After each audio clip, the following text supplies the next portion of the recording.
Magandang hapon po mga kasapi. Ito po ang inyong lingkod, Nesman Kasapi Game Farm.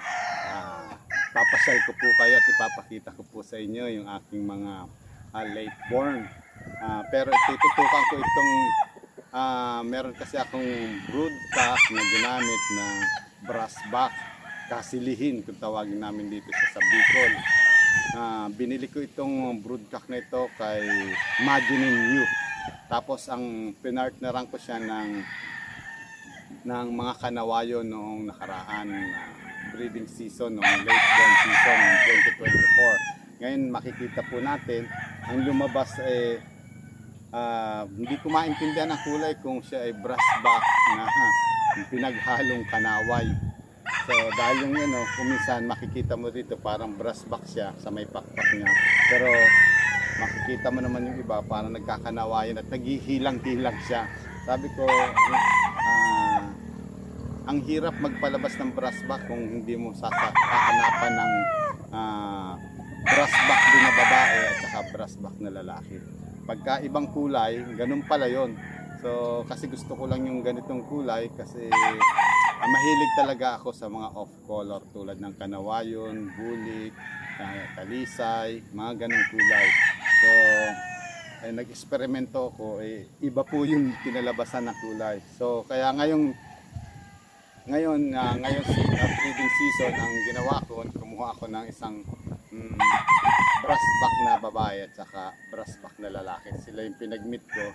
Tapos pinagpatuloy ko yung brass back over kanawayo na babae dahil ang maganda naman yung kinalabasan at saka maganda yung mga anak nila na stags ngayon dahil malalakas, hindi gaano nagkasakit. At saka itong batch na to, itong late born ko, wala na siyang hindi ko siya nilagyan ng mga antibiotic, hindi ko siya binakunahan, wala siya kahit isang vaccine. So yun nga lang, hindi naiwasan yung iba nagkaroon ng fowl pox noong nakaraang mga buwan, pero marami pa rin ang nabuhay, kaya sabi ko okay pa rin. Kaya maganda itong brass back at hindi gaano mga sakitin ang mga anak. So tignan nyo mga kasapi.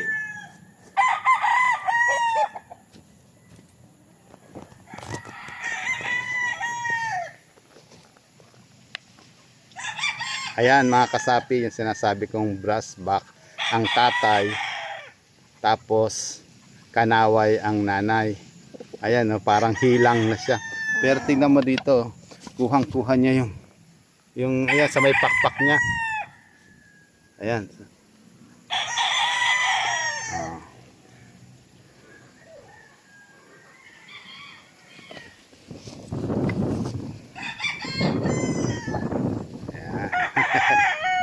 Pero yung kapatid niya, karamihan kanawayon.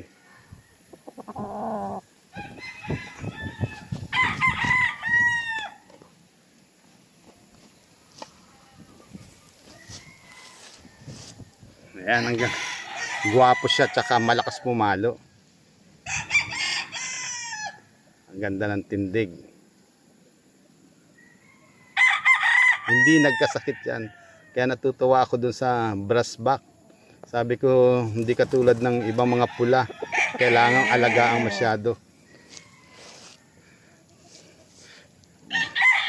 Ito walang mga vaccine. Dahil konti lang naman to. Kaya hindi na ako nagano ng mga vaccine dahil konti lang sila. Pahabol lang ito ng pagpapalabas ko sa kanila.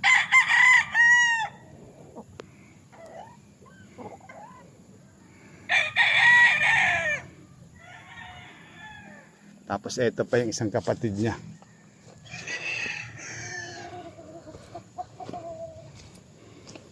Kanaway na siya. Kanawayo na siya.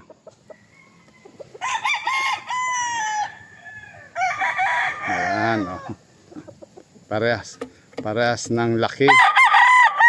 Parehas ng tindig, magkamukha, sa kulay lang nagkaiba. Ito nagmana sa kanyang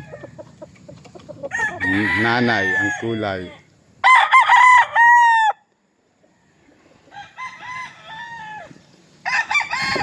Ang tatay niya ay straight comb, ang nanay niya ay P-comb.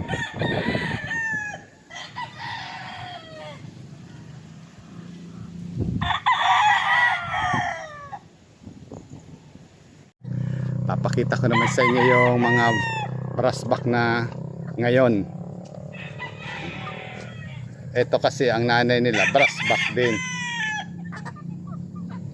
Yan. Brassback din.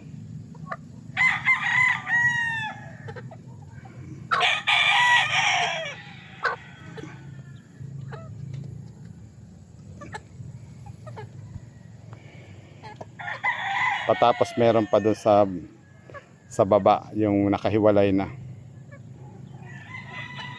yung medyo malaki. Dito pa yung isa na anak ng brassback, medyo iba na ang kulay. Ayan. Pero sa pakpak tingnan mo, lumalabas pa rin yung pagka-brassback niya. Ayan o, ayan. Siguro pagka lumugon yan, magda-dark na yan. Yung tatay niyan ay galing kay Majinin Yu. Pamangkin daw yun ni Han Yu. Ayan kasapi ang broodcock na brassback. Ayan.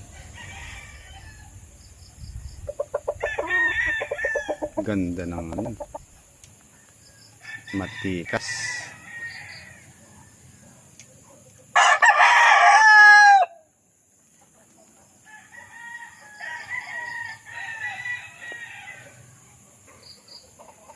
Ayan, may mga anak na yan. Nung nakaraan ay konti lang ang asawa niyan. Parang 2 piraso. Ngayon 3, ginawan ko ng 3. Subok-subok lang. Kung maganda ang resulta, next na naman, uulitin. Pero sa ngayon nakita ko magaganda yung anak nila. Yan ang broodcock natin na brassback. Maraming salamat kay Madam Majinin Yu sa tiwala sa inyong pinagkaloob na brassback. Thank you very much po, Madam. Sana makapagpalabas pa kayo ng maraming ganito para mabigyan din natin ang iba nating nagnanais magkaroon ng brassback sa abot kayang presyo. Maraming salamat po, Madam Majinin.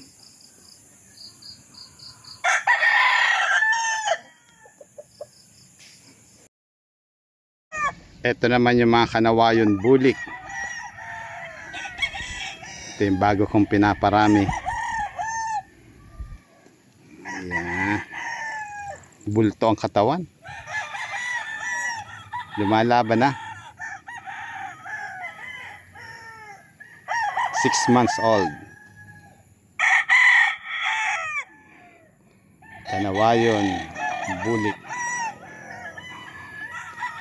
Kinagamit ko uli ang kanyang tatay. Andito pa yung ibang kapatid niya.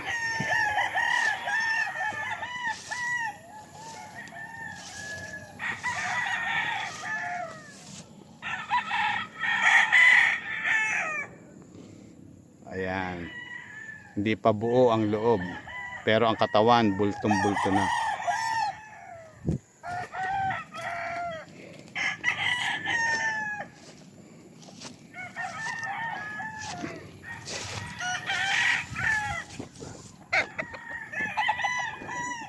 Eto pa.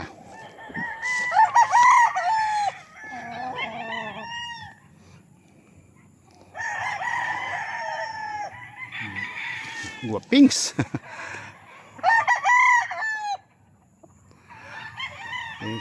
Siguro mga 1 buwan pa talagang tuturukan. Ngayon ay Sunday, February. Ano ba ngayon? 20 yata, hindi ko. February Sunday. Parang 20 nga.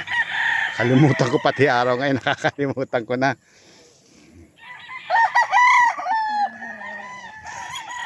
Yan pa yung kapatid. Tumatago. Ayan. Di pa pumaporma. Sa next naman yung mga iba naman na bloodline. Ito yung tatay. Ito yung tatay ng mga bully kanaway ko. Mga kasapi. Ang ganda ng katawan yan. Bilog na bilog at saka mabuto. Grabe ang buto, maganda. Tsaka ang silong. Oh. Ginamit ko yan nung nakaraan, 2024. Tapos ngayong stag. Ito naman nga yung breeding season ngayon, 2025. May mga anak na rin yan. Yung kanina, na mga stag na mga kanaway, bulik, ito ang kanyang papa. Ayan, sa susunod, yun naman papakita ko sa inyo yung sa tornado. Yung mga anak ng tornado. Tornado over kanaway. Tornado ang broodcat. Kanawayon ang babae. Sa susunod naman.